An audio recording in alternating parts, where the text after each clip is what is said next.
Hello, my name is Dr. Nalika Gajvera. I am a research anthropologist at the Center for Religion and Civic Culture at the University of Southern California. The presentation today is entitled Creating Safer Spaces for Mindfulness of Breath, Non-White Westerners Practitioners' Experience of Race, Racism, and Whiteness in American Mindfulness. In Vipassana meditation practice, the first common object is the breath. From noticing the flow of air in the nostrils and the surface area above the upper lip to the rise and fall of the belly, the meditation involves shifting the center of attention to the body and bodily sensations.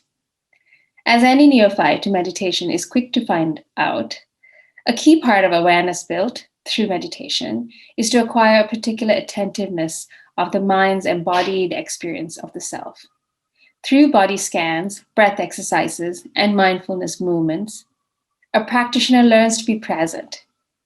Silent meditation is meant to offer an ability to observe objectively without prejudgment, self-criticism at one's feelings, thoughts, and views.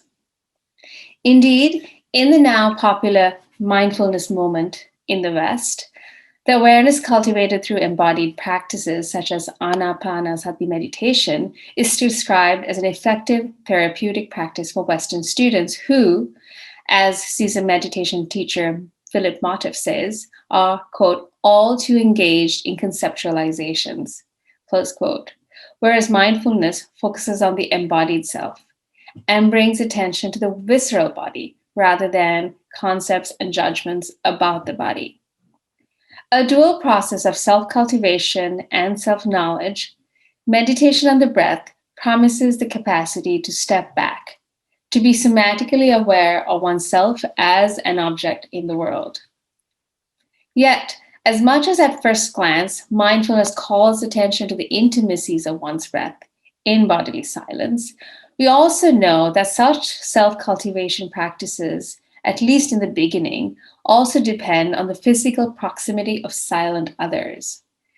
Indeed, progress in meditation is often dependent on sharing a collective space, such as a retreat space, where, in the context of sitting practice groups, an underlying silent mode of social interaction helps support the cultivation of meditation practice. While the daily social world is pushed to the background, the collective solitude of sitting spaces helps one turn one's attention to what Michal Pagis calls the inner lining of experience. In the brief time I have here, I want to critically evaluate how, for non-white people of color in North America, who practice in institutional spaces that are predominantly white, such silence and safety is interrupted by race. By drawing on fieldwork conducted in California among mindfulness communities, I explore key assumptions about mindfulness that North American Black and non-Black people of color expose and problematize through their engagement with mindfulness. The first is the dominant assumption found in mindfulness that emphasizes interiority and the quote-unquote inner self as a place of safety for people of self-cultivation, as for practices of self-cultivation. Indeed, in meditation retreats, individuals are encouraged to leave behind their social identities and histories and instead focus on embodied present experience, away from the social gaze, in order to cultivate emotional well-being. Yet, for practitioners of color who inhabit bodies historically and socially supersaturated with racialized meaning, transcendence of social identity and history is unviable. Indeed, many practitioners of color find the prompt to turn to one's body turns one body into a sanctuary, the most challenging and problematic aspects of mindfulness pedagogy. I want to briefly then explore how Black and non-Black practitioners of color expose the assumptions of whiteness underlying mindfulness, where the body is assumed to be a safe zone away from the social white gaze. The second assumption that practitioners of color expose is the safety of mindfulness spaces themselves. Contrary to popular understandings of mindfulness as an individual introspective practice, a critical dimension, to progress in the practice is the social environment that a meditator is immersed in. For many people of color practicing in predominantly white institutions, the intersubjective space produced by what Pag has called the bodily stillness of others is, however, not free or empty of the white dominance and racial prejudices they encounter outside of the meditation space. In what follows, I illustrate the strategies that practitioners of color develop to counteract the values and assumptions of whiteness in mindfulness spaces. Namely, I examine their efforts to create a people of color groups as safe space for the mindful uncovering of race as it is existentially lived and socially embodied. While mindfulness instruction often tends to emphasize the self-regulation of emotions, POC spaces resist such move towards individualism. Through the facilitation of POC spaces within and alongside dominant mainstream mindfulness centers, POC leaders encourage empathy and the recognition of practitioners' emotional connection to a shared historical experience as non-white bodies experiencing racialized suffering in the context of the US. Unsafe spaces. In its popular usage, mindfulness is a therapeutic modality for reducing stress and promoting emotional well-being. Body scans, breath practices, mindful movement anchor awareness in the somatic body to tune in to one's embodied experience of the world. Ultimately, through such self-grounding, one returns more fully to the social world. Yet, it is precisely this prompt to quote-unquote, let yourself be a sanctuary that POC practitioners often find is the most challenging and problematic of the mindfulness pedagogy. African-American Zen Buddhist teacher, Reverend Zenzu Earthlyn Manuel, describes the problem here. Quote, in spiritual communities, especially in Buddhist ones, the teaching on finding home are profound, but they often leave out the experience of those who are dehumanized in their own homeland. Spiritual teachings like home is within the heart can be off-putting when loss and disconnection aren't also acknowledged. Those who have such experiences can feel homeless spiritually and physically, and finding refuge from acts of hatred must be offered along the path and in finding one's true home. Close quote.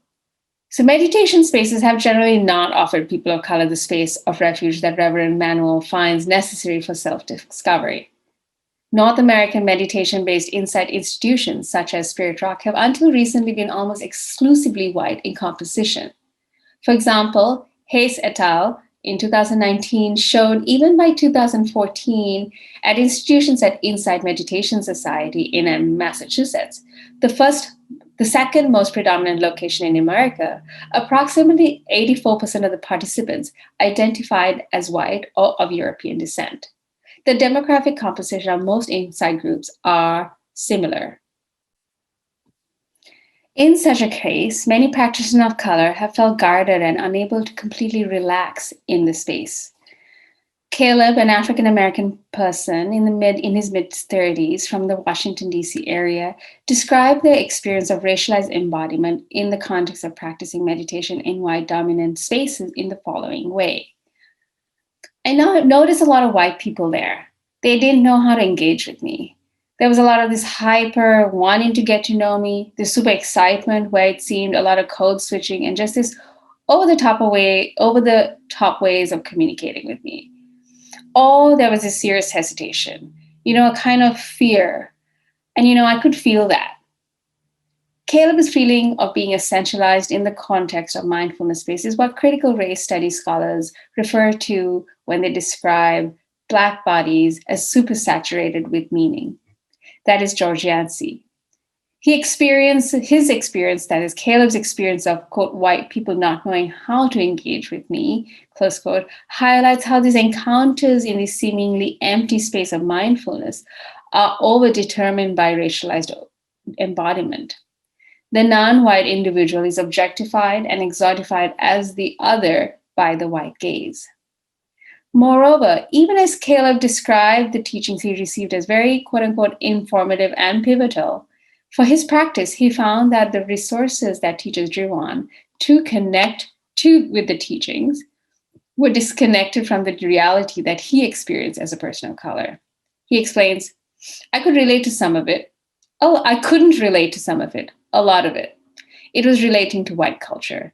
You know, the people who were leading would share their personal experiences while being in corporate America, or even using the practice in ways that, for Black people and POCs, reflected a lack of sensitivity to trauma and the historical experiences of Black people, close quote. Even when issues of identity are addressed, the results leave much to be desired. Indeed, for practitioners of color, opening up about the experiences of race within predominantly white spaces often elicits microaggressions. This was the experience of Alejandra. Alejandra, a native Angelino of Chicana descent, who had been practicing meditation for more than 15 years and facilitating POC groups in Southern California. She described her participation in a 2-year workshop facilitated by an insight center that was centered on issues of identity and social justice. Unpacking experiences around race, however, provoked disagreement on its relevance to the teachings. What does race have to do with the Dharma? Why are we studying this? Were some of the questions raised by Alejandra's white counterparts. Others sought a more conciliatory tone, referring to, quote, the universal humanity or the universality of Buddhist teachings. Such claims are a harmful disavowal of the racialized embodiment experience of non-white people. Aki, a leading Buddhist meditation teacher of Asian ancestry and prominent leader in established POC groups in the Bay Area, remarked on the typical response that she has heard given by teachers or facilitators when a student may pose the question, how can we respond to racism? Often, she finds teachers may respond by saying something like, quote, remember, we're all one. We are fundamentally part of a unified humanity, and we all have the same basic needs, and we can empathize with one another despite our differences. It's out of that kind of really compassionate heart that we understand our basic interconnection, close quote. She finds that couched within this liberal injunction to realize the interconnectedness of humanity and equality between people is a disavowal of the lived experience of racialized embodiment. When mindfulness practitioners invoke the universalism in response to POC concerns about racial othering, by invoking our shared humanity, the history of racializations are erased and unacknowledged. As anthropologist Lisa Mulkey has said elsewhere, quote, dehistoricization is inevitably a project of depoliticization, close quote. And this is something she wrote in 1996. To speak about the past, about the historical trajectories of slavery, segregation, and colonialism is, in fact, to speak about the politics of race and racialized history in the US. Insisting upon an abstract universalism silences the concrete reality of racialized particularity. In response, many non-white practitioners emphasize the need for safe or safer spaces exclusively for POCs. Such strategies of segregation enable a free exploration of the experiences and emotions that emerge in relation to racialized embodied subjectivity. Alejandra described the POC group she facilitates in the following way. I think what some people find really supportive is just an acknowledgement that they are a person of color. It sounds so basic, but it's true. I feel like in some of these spaces, especially in Dharma spaces, that acknowledgement that, hey, some of us are white, some of us aren't, and even naming race and even naming color is radical. So in POC spaces, we're not going to pretend that you're not here. This is part of your existence is important. This part of your existence is important. And we're going to touch into that. That's going to be the entryway to the rest of the Dharma, close quote. For non-white practitioners, this quote unquote entryway entails close attention to the racialized embodied experience in day-to-day life. Indeed, for many POC practitioners, uncovering what Du Bois described as quote-unquote double consciousness, that sense of always looking at oneself through the eyes of others, what he said, requires a safe space for exploring the role of race and racialization in one's experience of self. POC spaces. Since the early 2000s, there's been a growing discussion among POCs about potential solutions to this issue. A key outcome of this effect has been the establishment of specific retreat sitting groups for POCs within the major insight institutions or outside of them, serving a wide, diverse community. Many of my interlocutors welcome the development of POC-focused meditation spaces. Jazz explained, when I'm in a POC space, I'm more comfortable, so my practice is just more relaxed. I just feel safer, even physically safer. I just feel like I can drop in so much more. Because then I can just be fuller in it and get more out of it, like I'm not practicing with one eye open. Another POC practitioner, Derek, explains similar sentiment. When we allow ourselves to just sit there, just relax and open up and tell stories and laugh, it's, oh my God, it's such a distinctly different experience from me sitting in a small group where I'm the only person of color, close quote. Derek and Jazz are both African Americans.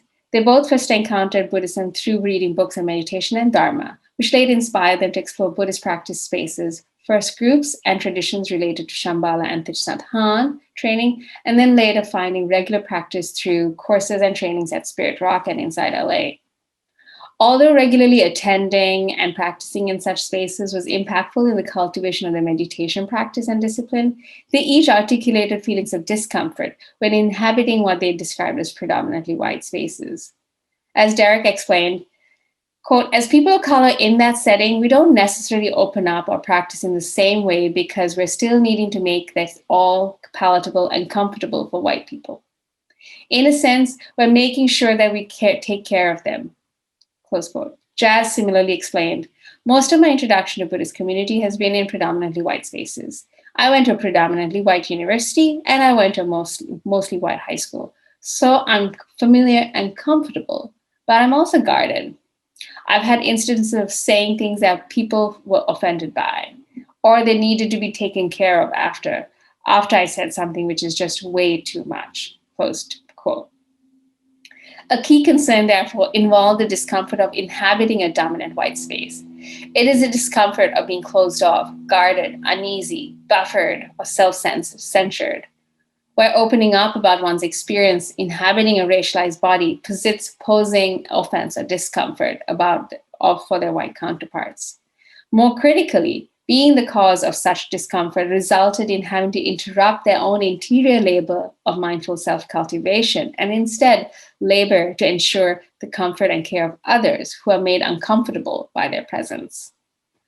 Passing these experiences through the work of feminist queer theorist Sara Ahmed offers valuable insights into understanding the phenomenology of discomfort my interlocutors described. Ahmed argues in her essays on heteronormity and whiteness that comfort is the effect of bodies being able to sink into spaces that have already taken their shape. Where to be comfortable is to be, quote unquote, so at ease with one's environment that it is hard to distinguish where one's body ends and the world begins, close quote. Speaking directly on institutional whiteness, she says, quote, if white bodies are comfortable, it is because they can sink into that spaces that extend their shape, close quote. Institutional spaces are thus not empty, but rather Ahmed shows us that such spaces take shape by being oriented by some bodies more than others. Power permeates the space. She describes how when white bodies dominate institutions, as I and others have described in the case of white mainstream institutions, the bodies and the institutions get oriented towards each other, their bodies repeatedly extending silently, unnoticeably, and comfortably in such institutions. If, as Ahmed points out, white bodies gather and cohere to form the edges of such spaces, I suggest that even in the silence and solitude of a retreat space, without the apparent discursive layer of speech and judgment, whiteness can inevitably extend into the space comforting or discomforting the bodies and breaths that inhabit it. Michal Pagis's phenomenological analysis of ethnographic work among Vipassana meditation retreats offers some further observations to helpfully tease out how whiteness can extend into the spaces in invisible ways. Pagis shows that although Vipassana training emphasizes shifting the mind's attention from the judgment of others towards an internal gaze, it is what she calls an unspoken synchronization and an entwining with the bodily stillness of others that produces a safe ground, an anchor from which meditators turn their gaze inward and attend to the tacit, embodied dimensions of their being, close quote. What this astute analysis brings to a sharp relief is the role of others in shifting attention from the social world to what she calls the inner lining of experience. She describes this anchor as a silent socialization and intersubjectivity of collective meditation environments. Although Pagis does not refer to the racial makeup of her field site, her point about this quote-unquote mutual attunement, when placed in relation to Ahmad's point regarding the silent extension of whiteness, suggests that meditation spaces primarily comprised of white bodies can tacitly serve as the safe ground for other white bodies. As Ahmad describes it, to be comfortable or to be relaxed is to be so at ease with one's environment that it is hard to distinguish where one's body ends and the world begins.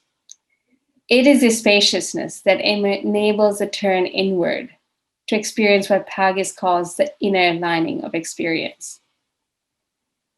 When non-white persons experience a failure to fit by saying too much or saying something overwhelmingly exotic or unpalatable, this is because they don't extend or properly sink into implicitly white normative spaces. This situation produces the discomfort that Ahmed describes as the effect of bodies inhabiting spaces that do not extend or take their shape. Indeed, when one's body does not sink in or into the space, one's body may contort, as one of my interlocutors described, or as Jazz, only partly in Jazz, said, I sit with one eye open when I'm in white spaces. Drawing on both Ahmed and Pagis, I argue, therefore, in the context of institutional whiteness, of mainstream mindfulness, where space is shaped by the proximity of those white bodies, this institutional whiteness has an effect on the safety and comfort the space permits for other racialized bodies in the room to turn inward. Indeed, the tacit awareness of others and the bodily stillness of others, which Pagis refers to as serving to realign the gaze inwards, is frustrated when racialized difference brings to surface one's racialized embodiment. This is made all the more painful when such experiences is insisted as something to be transcended. In response to this struggle, we now have POC Sanghas, so-called safe or safer spaces, to foster an environment in which difficulties of otherness inhabited on a day-to-day basis can be safely experienced and interrogated. In the creation of these spaces, practitioners seek to create a social space for opening up the possibility for non-white bodies to sink in with more ease into spaces which at least temporarily extend their shape. To conclude my discussion today, I want to raise a question that returns us to the topic of breath and Buddhism. As I noted in the beginning, the breath is a key object of attention in Buddhist disciplinary practice. By allowing the breath to be focused on your awareness, one lets the social world full of discursive thought, self-reflexivity, and judgment move into the background. Yeah, we know this, that as intimate and solitary as this practice is, many individuals turn to communities of solitary practice as anchors for their practice. But as much as such spaces are assumed to be free of discursive thought and history, these institutional spaces are saturated with history. In the context of the United States, this is a history of slavery, segregation, settler colonialism, concentration camps, and above all, whiteness. And the bodies that occupy these spaces, white and non-white, register such histories into the present. As much as those same histories can abruptly and brutally sever the breath of Black and Brown bodies, recall here the dying last words of George Floyd and Eric Garner, "I can't breathe." Those same histories too permeate and penetrate the noble silence of the meditation hall, interrupting the noble breath of brown and Black bodies. In the context of such racialized history in the United States, how then we might we come to understand the noble breath not as an empty and neutral, but as supersaturated with history and meaning. Thank you.